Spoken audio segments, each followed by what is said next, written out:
ফেরাউন একটি বিশেষ স্বপ্ন দেখে এবং এই স্বপ্ন দেখার পর থেকেই ফেরাউন বনি ইসরায়েলদের উপর আরো চড়ে যায় এবং নানাভাবে বনি ইসরায়েলদের উপর অত্যাচারের সর্বশেষ স্টিম রোলার সে তাদের উপর চালাতে চালাতে থাকে। ফেরাউনের সে স্বপ্নটি ছিল, ফেরাউন একদিন স্বপ্নে দেখে যে বাইতুল মুকাদ্দাস থেকে একটা বিশাল আগুনের কুণ্ডলী এসে মিশরের রাজাদের যে রাজপ্রাসাদ, ফেরাউনের রাজপ্রাসাদ এগুলোকে জ্বালিয়ে দিচ্ছে এবং মিশরের যে আদি অধিবাসী কিপ্তি তাদের ঘরগুলোকে জ্বালিয়ে দিচ্ছে। কিন্তু বাইতুল মুকাদ্দাস থেকে আসা সেই আগুনের কুণ্ডলী কোন বনি ইসরায়েলের ঘরেও যাচ্ছে না, বনি ইসরায়েলদেরকে জ্বালাচ্ছে না। এই স্বপ্ন দেখে সে তো ঘুম থেকে জেগে উঠলো। সে অবাক করা এই স্বপ্ন দেখে অত্যন্ত ভীত হয়ে গেল এবং মিশরের তৎকালীন বড় যারা স্বপ্নের ব্যাখ্যাকার তাদেরকে ডেকে পাঠালো। সবাইকে বললো যে আমি স্বপ্নে দেখেছি বাইতুল মুকাদ্দাস থেকে ফিলিস্তিন থেকে আগুন এসে আমাদের রাজপ্রাসাদ জ্বালিয়ে দিচ্ছে, মিশরীদের ঘরবাড়ি জ্বলে যাচ্ছে, কিন্তু বনি ইসরায়েলদের কিছু হচ্ছে না। এই স্বপ্নের ব্যাখ্যা কি? মিশরের তৎকালীন স্বপ্ন ব্যাখ্যাকারীরা তারা বলতে আরম্ভ করলো যে বনি ইসরায়েলের মধ্যে থেকে অচিরেই এমন এক নবজাতক সন্তানের জন্ম হবে যে আপনার এই রাজপ্রাসাদকে তছনছ করে দিবে। এই ঘটনা শুনবার পর থেকে ফেরাউন খুব ভয় পেয়ে গেল এবং সে ঘোষণা দিল, আজ থেকে বনি ইসরায়েলের কোনো পুত্র সন্তানকে আমি বাঁচিয়ে রাখবো না, সব পুত্র সন্তানকে জবাই করা হবে, কেবলমাত্র বনি ইসরায়েলের যে কন্যা সন্তান হবে এদেরকে বাঁচিয়ে রাখা হবে এবং এদেরকে আমরা দাসী হিসেবে ইউজ করব। আল্লাহ তাআলা কোরআনের অনেক জায়গায় এই ব্যাপারটি উল্লেখ করেছেন, ইউযাব্বিহুনা আবনাআকুম ওয়া ইস্তাহইয়ুনা নিসাআকুম।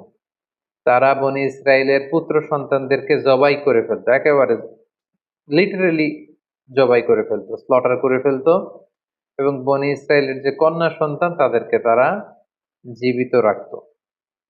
ঠিক এরকম একটি ভয়ঙ্কর পরিস্থিতির মধ্য দিয়ে যখন বনি ইসরায়েলের কোন ফ্যামিলিতে কোন পুত্র সন্তান জন্মালেই তাকে মৃত্যুর মুখোমুখি হতে হয়, ঠিক ওই মুহূর্তে আল্লাহ তাআলা মূসা আলাইহিস সালামকে এই পৃথিবীতে পাঠালেন এবং এমন ভাবে মূসা আলাইহিস সালামের মা ওনাকে পেটে ধারণ করেছেন যে আশেপাশের মানুষরা বুঝতে পারেনি, তিনি লুকিয়ে রেখেছিলেন এবং আল্লাহ তাআলার পক্ষ থেকে তার কাছে ওহী প্রেরণ করা হয়েছিল, যে ব্যাপারে আল্লাহ তাআলা সূরাতুল কসাসের মধ্যে বলছেন, ওয়া আওহাইনা ইলা উম্মি মূসা আন আরদিঈহি ফাইযা খিফতি আলাইহি ফাআলকিহি ফিল ইয়াম্মি ওয়ালা তাখাফি ওয়ালা তাহজানি। আল্লাহ তাআলা সাইয়েদনা মূসা আলাইহিস সালামের মাকে প্রত্যাদেশ করলেন যে, হে মূসার মা, অর্থাৎ মূসা আলাইহিস সালামের মায়ের হৃদয়ের ভেতরে আল্লাহ তাআলা এমন কিছু ঢেলে দিলেন যাতে করে তিনি বুঝতে পারলেন যে যখনই মূসা জন্মগ্রহণ করবে তাকে আমার সাথে রাখা যাবে না। আল্লাহ তাআলা বললেন, ফাআলকিহি ফিল ইয়াম্মি ওয়ালা তাখাফি ওয়ালা তাহজানি। হে মূসার মা, তুমি সিন্ধুকের মধ্যে মূসাকে ঢুকিয়ে তাকে নীল নদে নিক্ষেপ করে দাও, আর ভয় পেও না তুমি। ইন্না রাদ্দুহু ইলাইকি, আমি অচিরেই আমার বিশেষ কৌশলে মূসাকে অর্থাৎ তোমার নবজাতক সন্তানকে তোমার কোলেই আমি ফিরিয়ে দিব। সুবহানাল্লাহ। এবং তাকে আমি রসূল বানাবো। ব্যাপারটি কেমন ছিল? তিনি কাঠ দিয়ে সিন্দুক বানালেন, মূসা আলাইহিস সালামকে ভাসিয়ে দিলেন এবং মূসা আলাইহিস সালামের বোনকে তার মা বললেন যে তুমি নীল নদের পাশ দিয়ে হেঁটে যেতে থাকো এবং দেখো যে এই সিন্ধুকটা কোথায় যায়। এই সিন্ধুক যে ফেরাউনের বাড়ির যে নীল নদের ঘাট সেখানে যে ভিড়ল, সেখানকার দাস দাসীরা সেটা পেয়ে বের করে ফেরাউনের স্ত্রী আসিয়া বিনতে মুজাহিমের হাতে দিল এবং আসিয়া খুলে দেখে যে ফুটফুটে একটা নবজাতক পুত্র সন্তান। এবং মূসা আলাইহিস সালামের চেহারায় ছোটবেলা থেকে আল্লাহ তাআলা এমন মায়া ঢেলে দিয়েছিলেন, তিনি বলছেন, ওয়া আলকাইতু আলাইকা মাহাব্বাতাম মিন্নি। হে মূসা, আমি আমার পক্ষ থেকে তোমার মধ্যে অনেক মহব্বত ঢেলে দিয়েছি, যেই তোমাকে দেখে সে পছন্দ করে ফেলে। তো আসিয়া বিনতে মুজাহিম যখন মূসা আলাইহিস সালামকে দেখলেন, ছোট্ট মূসা, তার চেহারার মধ্যে নূর ভাসছিল, আলোতে উদ্ভাসিত ছিল, তিনি পছন্দ করে ফেললেন এবং ফেরাউনকে বললেন যে আমাদের যেহেতু সন্তান নেই আমরা এটাকে লালন পালন করব। ফেরাউনও না করতে পারলেন না স্ত্রীর অনুরোধে। কিন্তু সমস্যা দেখা দিল তখন যখন এই নবজাতক সন্তান কাঁদতে শুরু করলো ক্ষুধায়। এই বাচ্চাকে কে দুধ খাওয়াবে? আসিয়ার তো তখন দুধ খাওয়ানোর সুযোগ নেই, তখন ধাত্রী নিয়ে আসা হলো যে দুধ খাওয়াবে, কিন্তু মুসা আলাহিসাল্লাম কোনো ধাত্রীর স্তন টাচ করছিলেন না।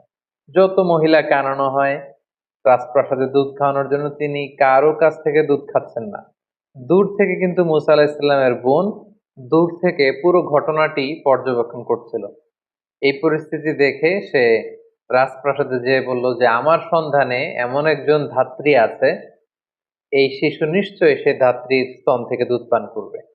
এবং এই কথা বলে মুসা আলাহিসাল্লামের ইসলামের বোন তার মাকে ডেকে নিয়ে আসলো, এবং ঠিকই মুসা আলাহিসাল্লামের ইসলামের মা যখন মুসা আলাহিসাল্লামকে ইসলামকে কোলে নিলেন, সাথে সাথে শিশু মুসা তিনি হাসতে আরম্ভ করলেন এবং মায়ের স্তন থেকে দুধ খেতে আরম্ভ করলেন। কিন্তু ফেরাউন, আসিয়া সহকারে রাজপ্রাসাদের কেউই টের পেল না যে এটিই হচ্ছে এই নবজাতক সন্তানের প্রকৃত মাতা।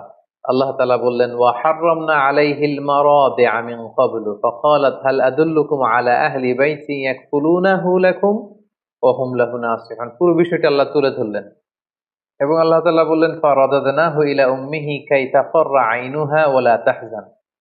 আমি কৌশল করে মূসাকে তার মায়ের কোলে ফিরিয়ে দিলাম, যাতে তার মায়ের মনে আর দুশ্চিন্তা না হয়।